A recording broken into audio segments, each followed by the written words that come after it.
ನೀವೇನಾದರೂ ಕುಣಿಗಲ್ ಅಥವಾ ಹಾಸನ ಕಡೆಯವರಾಗಿದ್ದರೆ ಈ ಒಂದು ಹಬ್ಬದ ಬಗ್ಗೆ ಖಂಡಿತವಾಗ್ಲೂ ಕೇಳಿರ್ತೀರಾ. ನಮ್ಮೂರಲ್ಲಿ ಪ್ರತಿ ವರ್ಷ ಉಚ್ಚಮ್ಮ ದೇವಿ ಹಬ್ಬನ ಆಚರಣೆ ಮಾಡ್ತೀವಿ. ನಾವು ಈ ದೇವರಿಗೆ ಕುರಿ ಅಥವಾ ಕೋಳಿನ ಕುಯ್ಯೋದಿಲ್ಲ, ನಾವಿಲ್ಲಿ ಹಂದಿನ ಅರ್ಪಿಸ್ತೀವಿ.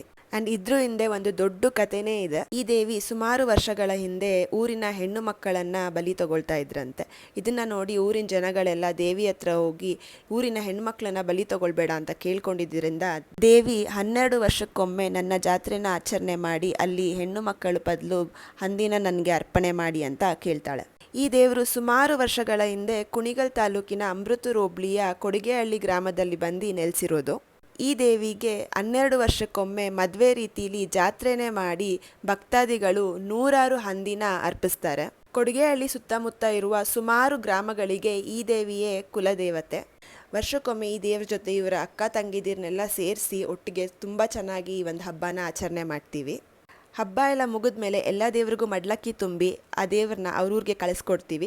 ಉಚ್ಚಮ್ಮನ ಬಗ್ಗೆ ಮಾತಾಡೋದಕ್ಕೆ 1 ನಿಮಿಷ ಅಥವಾ 1 ವಿಡಿಯೋ ತುಂಬಾ ಚಿಕ್ಕದಾಗುತ್ತೆ. ಮತ್ತೊಂದು ಸತಿ ಯಾವಾಗಾದರೂ ಇನ್ನೊಂದು ವಿಡಿಯೋ ಮಾಡ್ತೀನಿ. Thank you for watching.